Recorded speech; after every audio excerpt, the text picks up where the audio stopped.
श्री शिवाय नमस्तुभ्यम।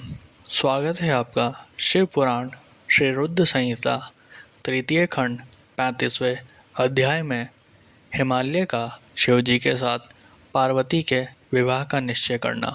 ब्रह्मा जी बोले, नारद, महर्षि वशिष्ठ ने राजा अनरण्य की पुत्री पद्मा और ऋषि पिपलाद के विवाह तथा धर्मराज द्वारा पद्मा को प्रदान किए गए वरदान की कथा सुनाकर कि पिपलाद स्थिर होने वाले यौवन के स्वामी होंगे, इंद्र के समान सुंदर व वैभव से संपन्न होंगे और 10 सर्वगुण संपन्न पुत्रों की उन्हें प्राप्ति होगी। शैलराज हिमालय ने कहा कि राजन, मैं आपसे प्रार्थना करता हूँ कि आपके और आपकी पत्नी मैना के मन में जो भी नाराज़गी है उसे भूलकर आप अपनी पुत्री पार्वती का विवाह त्रिलोकीनाथ महादेव जी के साथ कर दें। आज से 1 सप्ताह बाद का मुहूर्त, जब रोहिणी नक्षत्र में चंद्रमा अपने पुत्र बधू के साथ लग्न में स्थित होंगे, अत्यंत शुभ है। मार्गशीर्ष माह के सोमवार को लग्न में सभी शुभ ग्रहों की दृष्टि होगी। उस समय बृहस्पति भी सौभाग्य के वश में होंगे।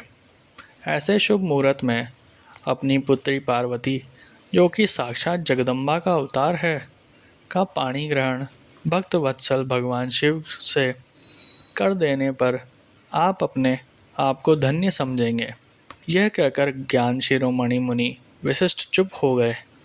उनकी बात सुनकर मैना और हिमालय आश्चर्यचकित रह गए और अन्य पर्वतों से बोले, गिरिराज, मेरु, मंदराचल, मैनाक, गंधमादन, सह, विंध्य, आप सभी ने मुनिराज वशिष्ठ के वचनों को सुना है। कृपया आप सब मुझे ये बताइए कि इन परिस्थितियों में मुझे क्या करना चाहिए। आप सभी इस संबंध में मुझे अपने विचारों से अवगत कराइए। शैलराज हिमालय के कहे इन वचनों को सुनकर सभी पर्वतों ने आपस में विचार विमर्श किया और बोले, हे गिरिराज हिमालय, इस समय ज़्यादा सोच विचार करने से कुछ नहीं होगा।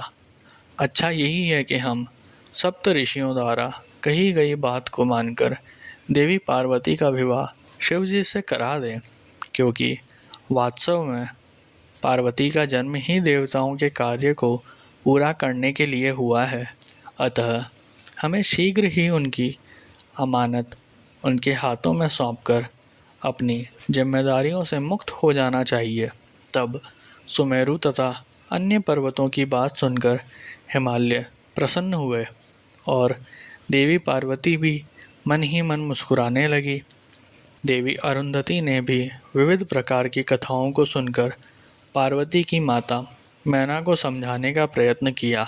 मैना जब समझ गई तो बहुत प्रसन्न हुई और उन्होंने सभी को उत्तम भोजन कराया। उनके मन का सारा संदेह और भय दूर हो गया। शैलराज हिमालय ने दोनों हाथ जोड़कर उन सप्त ऋषियों से कहा कि आपकी बातों को सुनकर मेरे मन का सारा शक दूर हो गया है। मैं भली भांति जान गया हूँ कि शिवजी ही ईश्वरों के सभी ईश्वर अर्थात सर्वेश्वर हैं। वे इस जगत के कण कण में व्याप्त हैं। वे अतुलनीय हैं। इस संसार की हर वस्तु एवं हर प्राणी उन्हीं का है।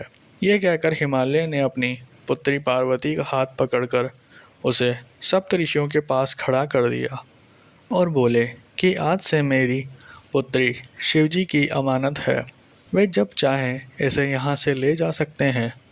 ऋषिगण शैलराज की बातें सुनकर प्रसन्न हुए और बोले, भगवान शिवजी आपकी पुत्री को स्वयं मांगकर आपको सौभाग्य प्रदान कर रहे हैं। यह कहकर वे ऋषिगण पार्वती को आशीर्वाद देने लगे और बोले, देवी आपका कल्याण हो तथा आपके गुणों में निरंतर वृद्धि हो।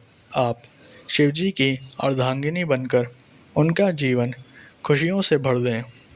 सप्त ऋषियों ने सुविचार करके 4 दिनों के बाद का शुभ मुहूर्त विवाह के लिए निकाला। तब शैलराज हिमालय और देवी मैना से आज्ञा लेकर वे सप्त ऋषि देवी अरुंधति सहित वहाँ से भगवान शिव के पास चले गए।